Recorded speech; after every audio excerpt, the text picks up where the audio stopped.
Hello and welcome back to Red Tech. Today the main focus is power. And when it comes to power, the important thing to remember is that the camera is like a computer. There's a lot going on in here. And if you've ever built a PC, you know the importance of choosing a quality power supply, which is the life support of your system, that's adequate for all the components that you're running.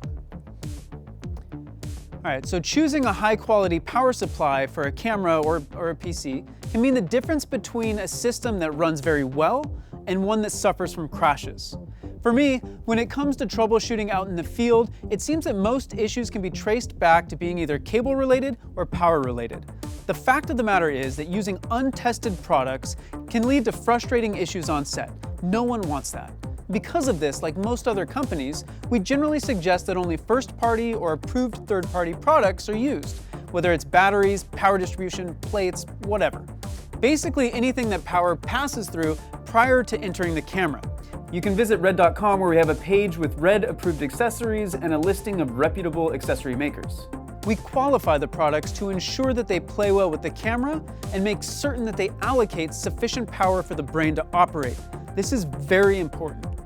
Okay, focusing on the camera, let's look at the available power inputs and aux power outputs that we have.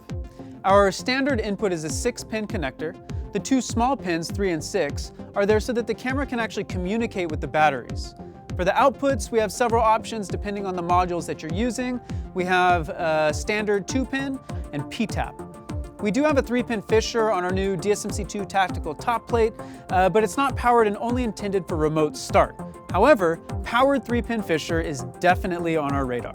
The camera has an operating range of 11.5 to 17 volts and draws about 4 or 5 amps when it's up and running.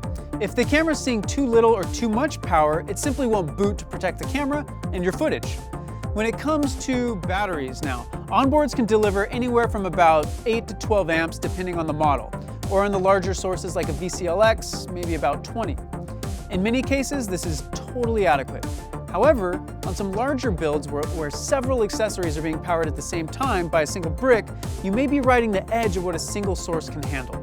The camera's pulling, say, 5 amps, maybe you have a Preston Fizz, there's 3 amps, multiple monitors, a Cinetape, Teradek, Video DA, whatever else, it adds up quickly.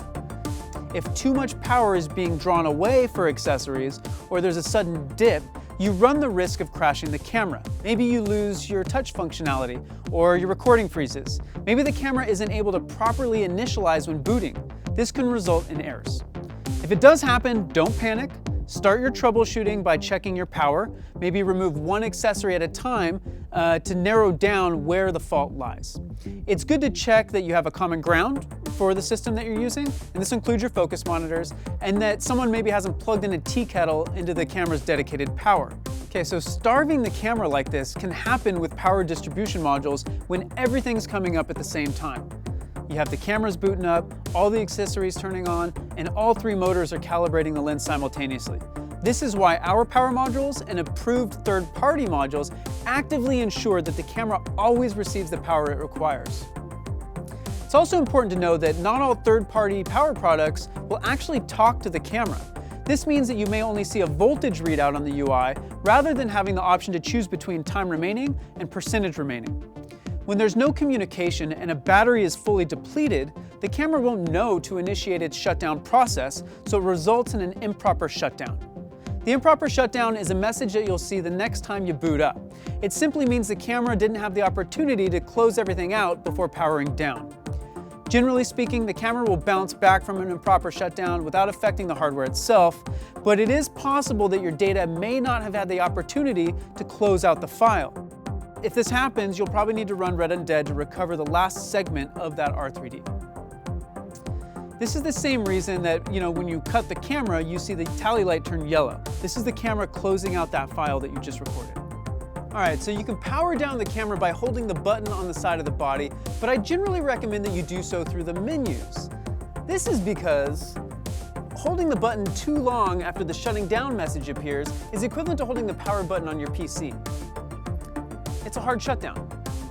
All right, so that about sums it up. This one was on power. If you have any questions, leave them in the comments below, and I will see you out there.